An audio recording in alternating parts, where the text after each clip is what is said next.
कंधे का दर्द, कहीं ये रोटेटर कफ टेयर तो नहीं है। हेलो फ्रेंड्स, मैं doctor Kshitij Soni, shoulder and knee surgeon, Chandni hospital Kota. दोस्तों, इस वीडियो में आज हम बात करेंगे रोटेटर कफ टेयर के बारे में। सबसे पहले हम समझेंगे क्या है रोटेटर कफ, फिर हम बात करेंगे रोटेटर कफ टेयर के बारे में। नंबर तीसरा, हम समझेंगे कैसे पता करें रोटेटर कफ टेयर है तो, और लास्ट में हम बात करेंगे ट्रीटमेंट के बारे में। तो दोस्तों, जैसा कि आप देख सकते हैं, ये मॉडल है। इसमें आपका ये है कंधा और ये है हमारी स्कैपुला बोन। तो दोस्तों, ये पूरा का पूरा मिलके बनाता है शोल्डर जॉइंट। और जिस तरह से ये हाथ का मूवमेंट होता है हमारे, ये पूरा का पूरा मूवमेंट रिलेटेड है इन मांसपेशियों से जो हमारे कंधे में होती है। और ये रोटेटर कफ 4 मसल से मिलकर बनता है। आगे की तरफ होती है सबस्कैपुलरिस, ऊपर होती है सुप्रास्पाइनेटस, पीछे होता है इंफ्रास्पाइनेटस और नीचे की तरफ यहाँ पे होती है टेरेस स्पाइनर मसल। ये चारों ग्रुप ऑफ मसल मिलकर बनाता है रोटेटर कफ। अब हम समझते हैं रोटेटर कफ टेयर क्या होता है। दोस्तों, रोटेटर कफ टेयर जो होता है, इन मांसपेशियों के फटने को हम बोलते हैं रोटेटर कफ टेयर। ये 2 तरीके से दोस्तों होता है, या तो ये होता है ट्रॉमेटिक या फिर होता है एट्रॉमेटिक। ट्रॉमेटिक की हम बात करें तो ट्रॉमा मतलब चोट लग जाना। अब ये चोट आपको या तो डायरेक्ट आप कंधे के बल गिर गए, उसकी वजह से आपको हो सकता है, या फिर रोड ट्रैफिक एक्सीडेंट में किसी भी व्हीकल ने आपको डायरेक्ट आके कंधे पर मार दी, उसकी वजह से भी रोटेटर कफ टेयर हो सकता है। दूसरा होता है एट्रॉमेटिक। दोस्तों, एट्रॉमेटिक की जब भी हम बात करते हैं तो इसमें आता है डीजनरेटिव, मोस्ट कॉमन है। डीजनरेटिव मतलब एज रिलेटेड। और दोस्तों, एज रिलेटेड रोटेटर कफ टेयर मोस्टली देखा जाता है 55 प्लस एज वाले लोगों में। अब ऐसा होता क्यों है दोस्तों? कुछ टाइम के बाद हमारी मांसपेशियां जो हैं वो कमज़ोर पड़ने लग जाती है।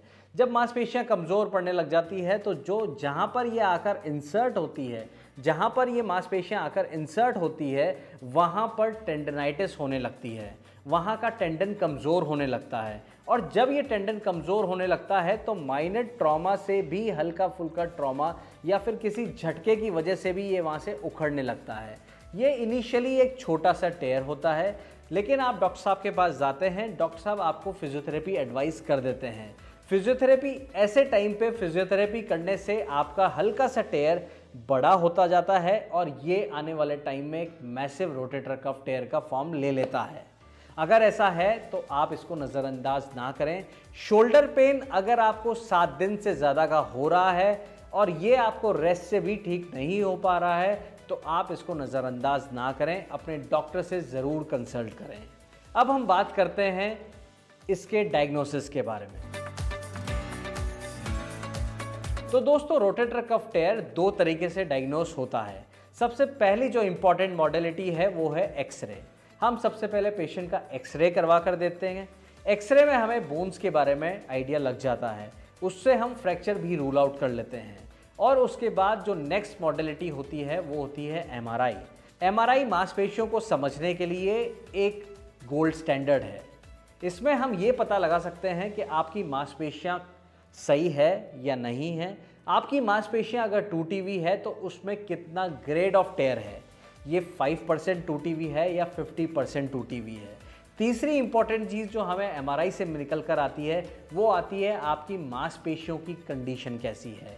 आपकी मांसपेशियों में कहीं फैटी इन्फिल्ट्रेशन तो नहीं हो रहा, ये हमें पता लगता है एमआरआई से। अब हमारा लास्ट पॉइंट इस वीडियो का है, इसका ट्रीटमेंट क्या है। ग्रेड ऑफ टेयर हमारा डिसाइड करता है कि हमारी ट्रीटमेंट मॉडलिटीज़ क्या होनी चाहिए। दोस्तों, ग्रेड 1 और ग्रेड 2 अगर आपको है, पार्शियल टेयर है, तो उस केस में हम पीआरपी इंजेक्शन देते हैं। पीआरपी मतलब प्लेटलेट रिच प्लाज्मा। इसका इंजेक्शन हम डायरेक्टली आपके रोटेटर कफ पे ही देते हैं जहाँ पे टेयर होता है। और उसके बाद आपको फिजियोथेरेपी एडवाइस की जाती है, तो वहाँ पे ग्रोथ फैक्टर्स आ जाते हैं, उसकी वजह से आपकी जो पार्शियल टेयर है उसकी हीलिंग होने लगती है।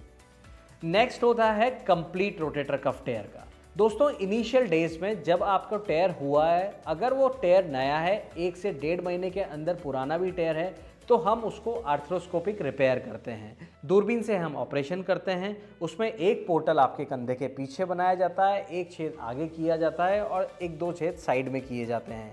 इन छेद के थ्रू हम टेलीस्कोप आपके कंधे के अंदर डालते हैं। जो आपका टॉर्न पार्ट है उसको हम वहाँ पे सूचर एंकर्स के थ्रू रिपेयर करते हैं।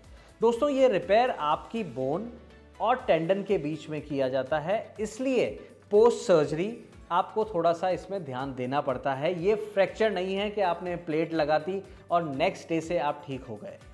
रोटेटर कफ टेयर जब रिपेयर किया जाता है उसके बाद 3 वीक्स के लिए आपके कंधे को ध्यान रखना पड़ता है। आपको आपके डॉक्टर साहब एक शोल्डर इमोबिलाइज़र देंगे, आपको हाथ को उसमें रखना पड़ता है। रखने के बाद 3 वीक्स के बाद आपके शोल्डर की फिजियोथेरेपी स्टार्ट करते हैं।